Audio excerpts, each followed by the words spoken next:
অর্থনীতিতে নোবেল বিজয়ীর নাম ঘোষণার মধ্য দিয়ে আজ ১৩ অক্টোবর শেষ হলো এবছরের নোবেল বিজয়ীদের নাম ঘোষণা।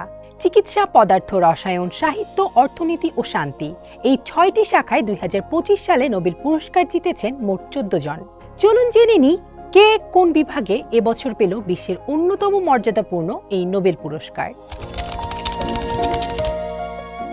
এবছর অর্থনীতিতে নোবেল পুরস্কার পেলেন ৩ জন। তারা হলেন যুক্তরাষ্ট্রের জোয়েল মকিয়ার, ফ্রান্সের ফিলিপ আগিও এবং কানাডিয়ান বংশোদ্ভূত যুক্তরাষ্ট্রের পিটার হাউইট। সোমবার বাংলাদেশ সময় বিকেল ৩টা ৪৫ মিনিটের দিকে তাদের নাম ঘোষণা করে royal Swedish academy of sciences. উদ্ভাবন নির্ভর অর্থনৈতিক প্রবৃদ্ধি ব্যাখ্যা করার জন্য তাদের নোবেল পুরস্কার দেয়া হয়েছে।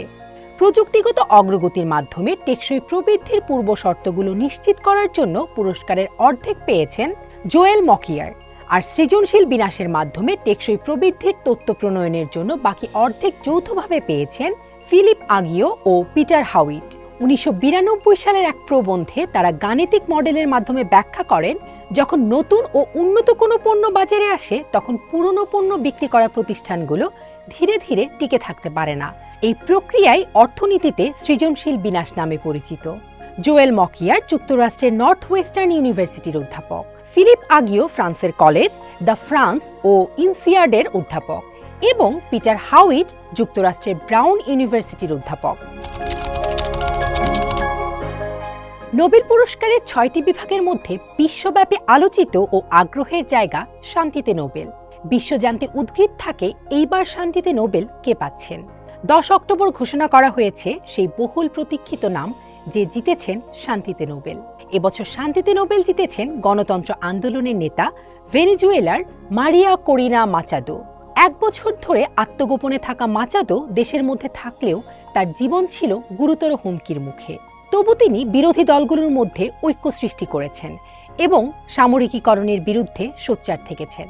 শান্তিপূর্ণভাবে গণতন্ত্র প্রতিষ্ঠায় তার অটল প্রতিশ্রুতি লাখো মানুষকে অনুপ্রাণিত করেছে। ৫৮ বছর বয়সী মাচাদো শুধু রাজনীতিক নন, একজন শিল্প প্রকৌশলীও। তিনি ২০২৪ সালের প্রেসিডেন্ট নির্বাচনে নিকোলা মাদুরোর বিরুদ্ধে প্রতিদ্বন্দ্বিতা করতে চেয়েছিলেন, কিন্তু আদালতের নিষেধাজ্ঞার কারণে নির্বাচনে অংশ নিতে পারেননি। নোবেল কমিটির ভাষ্য, অন্ধকারের মধ্যে গণতন্ত্রের আলো জ্বালিয়ে রাখার অসাধারণ সাহস ও প্রতিশ্রুতির জন্য মাচাদোর এই পুরস্কার। ২ দশক আগে গণতন্ত্রপন্থী সংগঠন সুমাতে প্রতিষ্ঠা করে তিনি অবাধ ও সুষ্ঠু নির্বাচনের জন্য আন্দোলন শুরু করেছিলেন। তার মূল মন্ত্র, গোলাগুলির বদলে ব্যালট বক্সই লড়াইয়ের পথ। এরপর থেকে বিচার বিভাগের স্বাধীনতা, মানবাধিকার ও জনগণের প্রতিনিধিত্বের দাবিতে তিনি নিরন্তর কাজ করে যাচ্ছেন। সাহিত্যে এবছর নোবেল পেয়েছেন হাঙ্গেরিয়ান লেখক Laszlo Krasznahorkai. ৯ October Royal Swedish Academy তার নাম ঘোষণা করে। নোবেল কমিটি জানিয়েছে, ভয়ঙ্কর পরিস্থিতিতেও শিল্পের শক্তি দেখানোর তার প্রভাবশালী ও দূরদর্শী সাহিত্যকর্মের জন্য এবছর তিনি সাহিত্যে নোবেল পেলেন। লাসলো ক্রাস্তাহোরকাইয়ের জন্ম ১৯৫৪ সালে হাঙ্গেরির গিউলা শহরে। ১৯৮৫ সালে সাহিত্য জগতে তার অভিষেক প্রথম উপন্যাস সাতানত্যাঙ্গো প্রকাশের মাধ্যমে। উপন্যাসটিতে একটি ধ্বংসপ্রাপ্ত গ্রামীণ সমাজের বিষণ্ণ চিত্র তুলে ধরেছিলেন তিনি। ক্রাস্তাহোরকাই ৫টি উপন্যাস ও অনেক ছোট গল্প ও প্রবন্ধ লিখেছেন। The prisoners of Urga, destruction and sorrow beneath the heavens, war and war, the melancholic of resistance, the Werckmeister harmonies অন্যতম। ক্রাস্তাহোরকাইয়ের বেশ কয়েকটি উপন্যাস অবলম্বনে চলচ্চিত্রও নির্মিত হয়েছে। সাহিত্য সমালোচকরা তাকে একজন পোস্ট মডার্ন লেখক হিসেবে আখ্যায়িত করেন। দীর্ঘ ও জটিল বাক্যে তার লেখায় ডিস্টোপিয়ান ও বিষণ্ণতা প্রাধান্য পায়। তার লেখার স্বতন্ত্র ধরনের কারণেই তাকে গোগোল, মেলভিল ও কাফকার সঙ্গে তুলনা করে থাকেন সাহিত্য সমালোচকরা। ৭১ বছর বয়সী ক্রাস্তাহোরকাই ১৯৯৩ সালে জার্মান বেস্টেন লিস্টে পুরস্কার, ২০১৫ সালে ম্যান বুকার ইন্টারন্যাশনাল পুরস্কার এবং ২০১৯ সালে national book award for translated literature পেয়েছেন।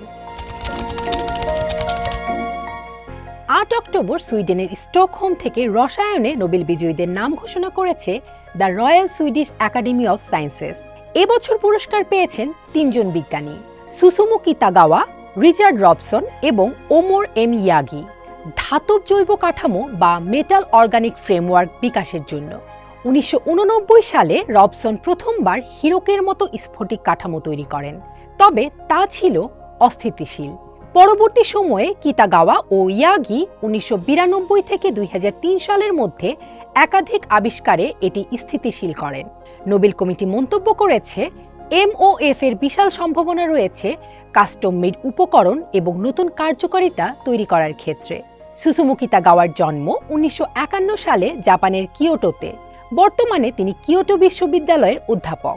রিচার্ড রবসনের জন্ম 1937 সালে যুক্তরাষ্ট্রের গ্লাসবার্নে। বর্তমানে মেলবোর্ন বিশ্ববিদ্যালয়ের অধ্যাপক। ওমর এম ইয়াগির জন্ম 1965 সালে জর্ডানের আম্মানে। বর্তমানে ক্যালিফোর্নিয়া বিশ্ববিদ্যালয়ের অধ্যাপক তিনি। এবছর পদার্থবিজ্ঞানে নোবেল পেয়েছেন 3 জন মার্কিন বিজ্ঞানী। তারা হলেন জন ক্লার্ক, মিশেল এইচ দেভোরে এবং জন এম মার্টিনিজ। বৈদ্যুতিক সার্কিটে কোয়ান্টাম মেকানিক্সের টানেলিং ও শক্তির কোয়ান্টানাইজেশন প্রমাণ করায় তারা নোবেল পেয়েছেন।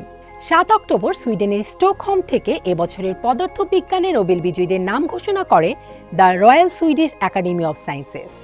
জন ক্লার্ক 1942 সালে যুক্তরাজ্যের ক্যামব্রিজে জন্মগ্রহণ করেন। বর্তমানে অধ্যাপনা করছেন যুক্তরাষ্ট্রের ক্যালিফোর্নিয়া বিশ্ববিদ্যালয়ে। মিশেল দোভোরে 1953 সালে ফ্রান্সের প্যারিসে জন্মগ্রহণ করেন। বর্তমানে তিনি যুক্তরাষ্ট্রের ইয়েল বিশ্ববিদ্যালয় ও ক্যালিফোর্নিয়া বিশ্ববিদ্যালয়ের অধ্যাপক। এবং জন এম মার্টিনিজের জন্ম 1998 সালে। তিনি ক্যালিফোর্নিয়া বিশ্ববিদ্যালয়ের অধ্যাপক হিসেবে রয়েছেন। 1984 ও 85 সালে ক্যালিফোর্নিয়া বিশ্ববিদ্যালয়ের এই 3 সহকর্মী সুপারকন্ডাক্টর দিয়ে তৈরি একটি বৈদ্যুতিক সার্কিটে একাধিক পরীক্ষা চালান। সার্কিটে 2টি সুপারকন্ডাক্টরকে পৃথক করেছিল একটি পাতলা অপরিবাহী স্তর, যা জোসেফসন জাংশন নামে পরিচিত। এই সার্কিটে প্রবাহিত ইলেকট্রনগুলোর সম্মিলিত আচরণ ছিল এমন যেন পুরো সিস্টেমটি একটিমাত্র কণার মতো কাজ করছে। এই গবেষণা ভবিষ্যতের কোয়ান্টাম কম্পিউটার, কোয়ান্টাম ক্রিপ্টোগ্রাফি ও সেন্সর প্রযুক্তি উন্নয়নের নতুন দিগন্ত উন্মোচন করেছে। রোগ প্রতিরোধ ক্ষমতা নিয়ে গবেষণায় এবছর নোবেল পেয়েছেন 3 বিজ্ঞানী, ম্যারি ই ব্রাঙ্কো, ফ্রেড রামস্টেল ও সিমন সাকাগুচি।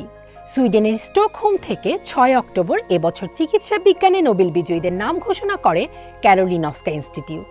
পেরিফেরাল ইমিউন টলারেন্স, অর্থাৎ শরীরের রোগ প্রতিরোধ কোষ জীবাণুকে আক্রমণ করতে গিয়ে যেন নিজের টিস্যু বা অঙ্গকে আক্রমণ না করে সেই প্রতিরক্ষা ব্যবস্থা নিয়ে গবেষণার জন্য তাদের এই পুরস্কার দেওয়া হয়েছে।